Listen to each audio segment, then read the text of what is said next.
Processing 84 కోట్లు చెల్లించమని చెప్పేసి రేవంత్ రెడ్డి ఎప్పుడు చెప్పిండు? జూన్ 1 నాటికి ఇది మెట్రోకు సంబంధించినటువంటి ఒక స్కామ్ బయటపడతా ఉంది.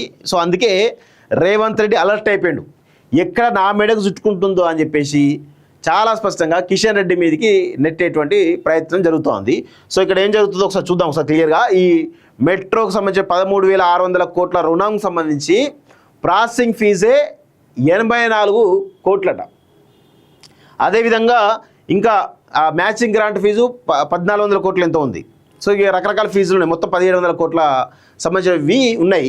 సో దానిలో 84 కోట్ల సంబంధించిన విషయం మాట్లాడడం ఒకసారి. ప్రాసెసింగ్ 84 కోట్లు చెల్లించడం, ఇది ముఖ్యమంత్రి రేవంత్ రెడ్డి చెప్తున్నమాట. జూన్ 1 నాటికి ఎల్ఎన్టీ నుంచి మెట్రోను మేము టేక్ ఓవర్ చేయాలి, దానికి సంబంధించి అన్ని ఒప్పందాలు పూర్తి చేసుకున్నాం. 1,400 కోట్లు మేము ఎల్ఎన్టీకి మార్జిన్ మనీ కట్టాలి, 13,600 కోట్లు ఐఆర్ఎఫ్సి మాకు అప్పు ఇవ్వాలి, ఇది ఒప్పందం. అందుకోసం లోన్ ప్రాసెసింగ్కి 84 కోట్లు చెల్లించడం, ఎల్ఎన్టీకి 1,400 కోట్లు మేము కట్టినాం. కరెక్ట్గా టైంకి కిషన్ రెడ్డి వెళ్ళి 20వ తారీఖు నాడు లావాదేవీలన్నీ ఆపేసిండని చెప్పేసి సోమవారం సచివాలయంలో జరిగిన మీడియా సమావేశంలో సీఎం రేవంత్ రెడ్డి చెప్పడం జరిగింది. సో అదొక విషయం. ఇక్కడ ప్రాసెసింగ్ ఫీజే లేదు అని ఎవరు చెప్తారు? ఐఆర్ఎఫ్సి చెప్తా ఉంది. గత నెల 25న ఐఆర్ఎఫ్సి మీడియాకు విడుదల చేసిన ప్రకటనలోని ఓ భాగం, దీన్నే స్టాక్ ఎక్స్చేంజ్లకు ఐఆర్ఎఫ్సి పంపింది.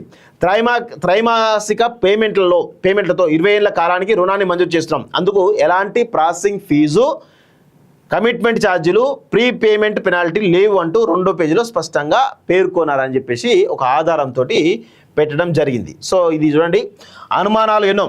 రుణం విడుదలకు ప్రక్రియలని పూర్తయి స్టాక్ ఎక్స్చేంజ్లకు సమాచారం కూడా ఇచ్చిన తర్వాత ఒక్కసారిగా ఐఆర్ఎఫ్సి లోన్ ఎందుకు ఆపింది? ఇది ప్రధానమైనటువంటి పాయింట్. ఓకే, సో ఇప్పుడు మెట్రోకు సంబంధించి 13,600 కోట్ల రుణాన్ని ఐఆర్ఎఫ్సి ఇవ్వడానికి సిద్ధమైపోయింది. కానీ ఎందుకు ఆగింది? ఎవరు ఆపుతున్నారు? కేంద్ర మంత్రి యొక్క ప్రతిపాదనలు ఒప్పుకోలేదు కాబట్టే ఈ యొక్క 13,600 కోట్ల రుణం ఆపేసిరు అనేది తెలుస్తాం. దానికి రేవంత్ రెడ్డి కిషన్ రెడ్డి మీదకి నెట్టేటువంటి ప్రయత్నం చేసి కిషన్ రెడ్డి అసలు విషయం బయటపెట్టాడు. సో ఇదంతా ఒక గూడు పుటానన్నట్టు. ఇదంతా రుణం మంజూరుకు ప్రాసెసింగ్ ఫీజు లేదని ఐఆర్ఎఫ్సి చెప్తుంటే డాక్యుమెంట్ ఛార్జీలకు 84 కోట్లు చెల్లించినట్టు సీఎం చెప్తున్నారు. ఏది కరెక్ట్?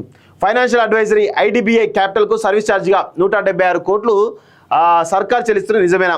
ఐఆర్ఎఫ్సి ట్రాక్ రికార్డులో సరాసరి వడ్డీ రేటు 8 నుంచి 8.5% ఉన్నది. మరి మెట్రో కోసం 4% వడ్డీకి ఎందుకు అంగీకరించింది? అసలు వడ్డీ రేటుపై అధికారిక ప్రకటన ఏది? టికెట్లు ప్రకటన ద్వారా వచ్చిన ఆదాయాన్ని కిస్తీ కింద కడతామని ప్రభుత్వం చెప్పిందా? కేంద్రం ఆర్బీఐ హామీలతో ప్రక్రియ పూర్తయినా రుణం రాకపోతే ఆర్బీఐకి ఫిర్యాదు చేయకుండా సీఎం రాజకీయ ఆరోపణలకు పరిమితమయ్యారేం? సో ఫార్ములా 1 కో న్యాయం, మెట్రో కో న్యాయమా? చూడండి ఒకసారి. ఫార్ములా 1 విషయంలో కేసీఆర్ ప్రభుత్వం అత్యంత పారదర్శకంగా వ్యవహరించింది. వాళ్ళు దొంగలే, వీళ్ళు దొంగలే, కానీ ఇప్పుడు దొంగలు పట్టి దొంగలు పట్టుకొని ఊరు పంచుకున్నట్టు కనబడతా ఉంది కలిసి. సో ప్రభుత్వానికి మధ్య నిబంధనలకు అనుగుణంగా జరిగిన నగదు బదిలీని కూడా రేవంత్ సర్కార్ తప్పట్టింది. ₹1 దారి మళ్ళని తెలిసి బురదలేందుకు ప్రయత్నించింది.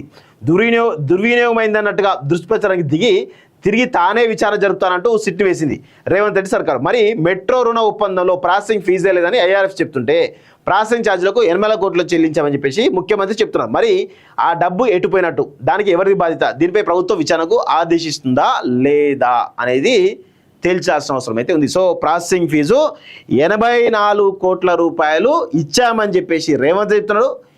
అసలు దాన్ని ఊసేలేదు, ప్రాసెసింగ్ ఫీజు లేదని చెప్పేసి ఐఆర్ఎఫ్సి చెప్తా ఉంది. సో ఇప్పుడు ఇదంతా కూడా చూస్తూ ఉంటే 100% ఏదో భారీ స్కామ్ జరిగినట్టుగానే తెలుస్తుంది. సో మెట్రో లోన్ ఆగడానికి రేవంతే కారణం. రుణాలపై కేంద్రం సూచనలు ముఖ్యమంత్రి అంగీకరిస్తలేడు.